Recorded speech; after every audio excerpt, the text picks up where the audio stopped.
Bonjour à toutes et à tous, bienvenue dans ma seconde base autonome durable. Je suis Stéphane Vivaliste et pour celles et ceux qui sont nouveaux sur cette chaîne d'autonomie et de survie, n'oubliez pas de vous abonner et de laisser un pouce bleu et d'avance, je vous en remercie d'y penser. Et aujourd'hui, on va parler de chiffres officiels et on va parler de l'INSEE. Car le désastre humain, des crises qu'on subit et de l'appauvrissement populaire massif est un minimum quantifiable et les premiers chiffres que le gouvernement aime faire taire commencent à sortir. Donc nous allons sortir les chiffres officiels avant que le gouvernement ne les fasse disparaître ou changer. Bref, que nous disent les chiffres officiels publiés entre autres par l'INSEE? Eh bien en janvier 2022, donc avant les drames et inflations qu'on a connus en 2022, un Français sur 5 ne mangeait pas à sa faim. Et si on prend les chiffres officiels de l'INSEE, eh bien selon l'INSEE, au 1er janvier 2022, il y avait 67 813 396 Français. Donc un Français sur 5, accrochez-vous, représente 13 563 000 personnes. Vous vous rendez compte, plus de 13,5 millions de personnes en France ne mangent pas à leur faim en début 2022 et sautent régulièrement un repas. Et ces chiffres datent de janvier 2022. Depuis janvier 2022, il y a eu la guerre en Ukraine et les super hausses de prix et la super inflation avec des hausses de prix des aliments entre 9 et 13% en moyenne, sachant que certains produits ont monté de 30% en moins d'un an. Donc concrètement, si 13,5 millions de Français n'avaient déjà pas assez à manger avant la gigantesque inflation de cette année tragique, eh bien que vont être les chiffres publiés en janvier 2023? Ça va être un bain de sang. Et il n'est pas impossible qu'en un an, on passe de 13,5 millions de personnes qui ne mangent pas à leur faim en France, pays de la bouffe, à presque 20 millions de personnes qui ont faim à cause de l'inflation. Passons d'un Français sur 5 à un Français sur 3. Et si cela n'est pas une preuve officielle que l'effondrement a déjà commencé et qu'on se rapproche dangereusement de la grande révolution populaire, car il faut réaliser que plus le temps va passer et plus le chômage va augmenter, que de plus en plus de personnes ne mangeront pas à leur faim. Et quand les ventres seront vides, quand les ventres des enfants seront vides, là en général, des têtes de ministres finissent au bout d'une pique. Et évidemment, je n'appelle pas à la révolution ou à la violence contre nos chers ministres en col roulé, qui nous roulent dans la farine tous les jours, mais passons. Et donc, si on regarde ces chiffres officiels de la pauvreté, donc les chiffres de la pauvreté en France, et qu'on les regarde de plus près, on peut voir le désastre en détail. Et mon petit doigt complotiste pense que ces chiffres officiels pourraient être très sous-évalués. Mais comme ce n'est pas officiel, je n'en parle pas et parlons des détails des chiffres officiels. Et donc, selon ces chiffres, 34% des Français de moins de 34 ans, ce qu'on appelle communément des jeunes, donc désolé si comme moi vous avez déjà passé la barre des 34 ans, mais passons, bref, 34%, soit un jeune sur trois reconnaît devoir sauter des repas chaque semaine par pauvreté. Et donc imaginez tous ceux qui ne le reconnaissent pas, par fierté ou simplement par honte. Donc officiellement, un jeune sur 3 reconnaît de devoir sauter des repas chaque semaine par pauvreté. Et dites-vous que nombre n'osent pas assumer, comme je le dis, leur pauvreté, par gêne ou par discrétion. Et nombre de jeunes n'osent pas non plus dire à leurs parents qu'ils ont faim. Et je peux très bien les comprendre, car moi aussi, quand j'étais étudiant, je n'osais pas le dire à mes parents par honte. C'est débile, hein, je sais, mais voilà, on est ainsi fait.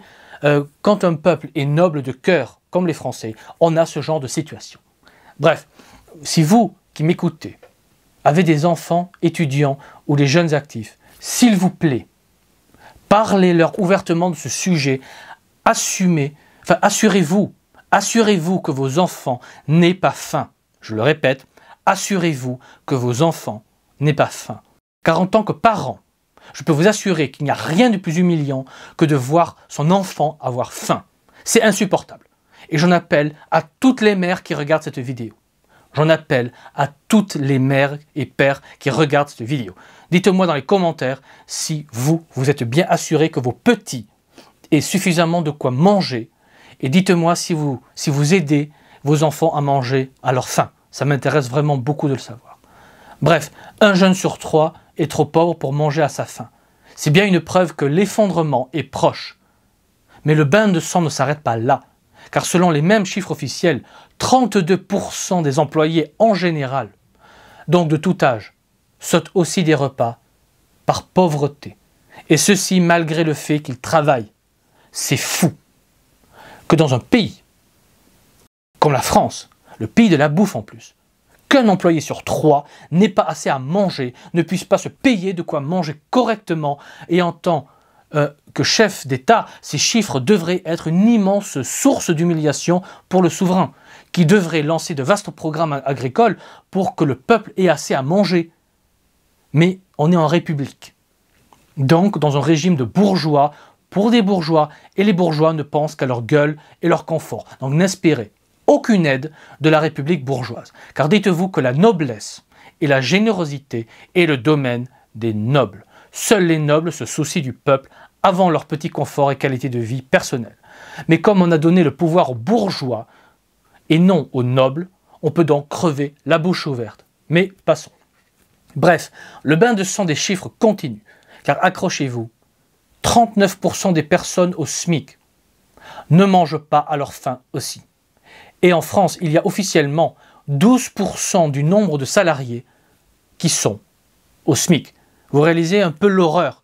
12% des travailleurs ne touchent qu'un SMIC, soit plus de 2 millions de personnes en France, et 39% de ces 2 millions de travailleurs au SMIC ne pouvaient en début 2022, donc avant la méga inflation, avant les méga hausses de prix en tout et la guerre en Ukraine, bref, avant le grand appauvrissement de 2022, eh bien 39% avant tout ça ne pouvaient pas manger à sa faim. Donc imaginez un peu les chiffres un an plus tard en 2023.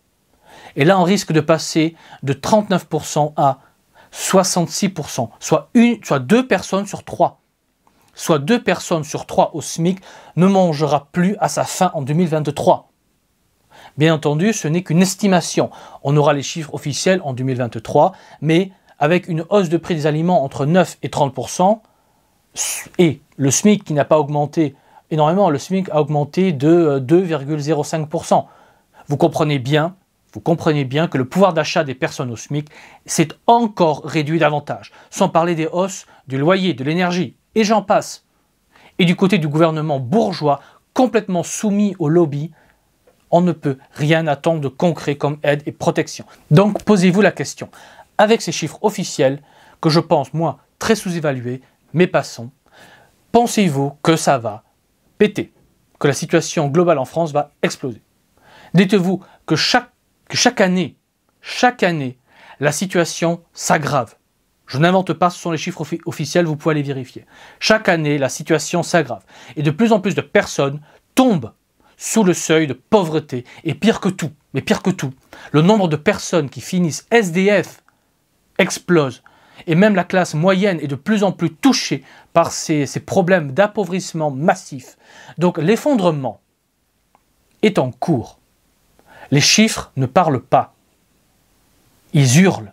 Et ils hurlent maintenant. Et c'est assourdissant pour celles et ceux qui les voient.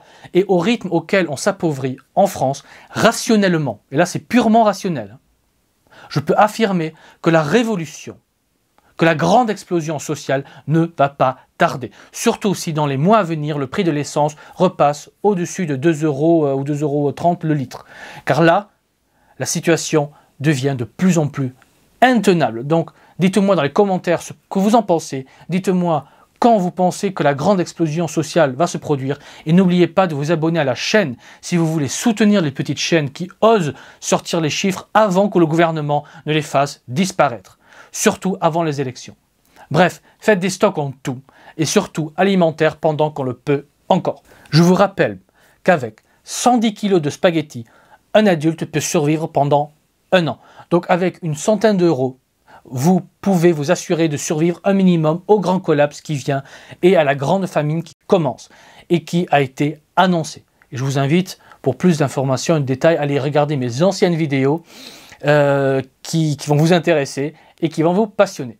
Et sur ces belles paroles, il ne me reste plus qu'à vous dire, comme toujours, préparez-vous, anticipez, et je vous dis à la prochaine fois. Allez, ciao!